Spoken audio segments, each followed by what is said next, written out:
Sunday எடுத்த வீடியோவோட second part தாங்க இது. செடிக்கெல்லாம் தண்ணி விட்டு எல்லா வேலையும் கழுவி எல்லா வேலையும் முடிச்சதுக்கப்புறம் சண்டேனாவே சிக்கன், மட்டன் இந்த வேலை தானேங்க. அதனால் வெங்காயம் எல்லாம் உளித்து ரெடியாக வச்சுட்டு நம்ம என்ன எடுத்துகிட்டு வரோமோ அதுக்கு தகுந்த மாரி எல்லாம் கரெக்டாக இது பண்ணிக்கலான்னு ரெடி பண்ணி வச்சிடலான்னு சொல்லிட்டு ரெடி பண்ணி வச்சுட்டேங்க. இந்த பக்கம் அப்படியே பார்த்தீங்கன்னா இதெல்லாம் உளித்து வச்சதுக்கப்புறம் இந்த பக்கம் எண்ணெய் ரேஷன் கடையில் நாள் வாங்கிட்டு வந்த பாமாயில் வடை சட்டியில் கொதிக்க வச்சு நல்லா ஆற வச்சு அதை ஒரு ரீஃபில் பண்ணி நம்ம அந்த பாட்டில் அந்தந்த வேலையை அப்பப்போ முடிச்சிட்டோம்னா அப்புறம் பசங்களாம் இருக்காங்க கொதிக்கிற எண்ணெய் எங்கேயாவது கீழே எடுத்து வச்சுருந்தா கையில் காலில் மேலே ஊற்றிப்பானுங்க.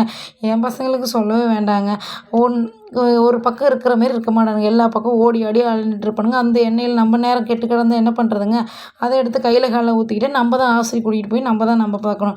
அதனால் நம்மளே அந்த வேலையை முடிச்சோம்னா செஞ்சு ஆற வச்சதுக்கப்புறம் அதை ஊற்றி அதோட பாட்டில் ரீஃபில் பண்ணி வச்சதுக்கப்புறம் அதுக்கடுத்து பார்த்திங்கன்னா ஒரு பக்கம் அந்த வேலையை முடிச்சதுக்கப்புறம் குக்கரில் சாப்பாடு வச்சுவிட்டேன். ஒரு பக்கம் குக்கரில் சாப்பாடு வச்சுவிட்டேன். அது பாட்டு குக்கரில் சாப்பாடு வெந்துட்டுருக்கும். விசில் வந்தால் அந்த வேலையை மித்த வேலையை நம்ம பார்க்கலான்னு சொல்லி ஒரு பக்கம் கறிக்கு எல்லாம் சிக்கனுக்கெல்லாம் வணக்கி வச்சுருந்தேன். அதையெல்லாம் ஆட்டி வச்சுட்டு ஒரு வேலை முடியும் அதெல்லாம் வணக்கி ஆற வச்சுட்டு அதையும் ஆட்டி வச்சுட்டு அதையும் குழம்புக்கு வச்சுட்டு அதுக்கப்புறம் இந்த வேலையை முடிச்சு அரைச்சி வச்சுட்டு குழம்பு கொதிக்க விட்டுட்டு வாஷிங் மிஷினில் நம்ம காலையில் போட்டிருந்ததெல்லாம் துணியெல்லாம் காய வச்சலாம் அப்படின்னு சொல்லி அது ஓடி முடிஞ்சுதுங்க.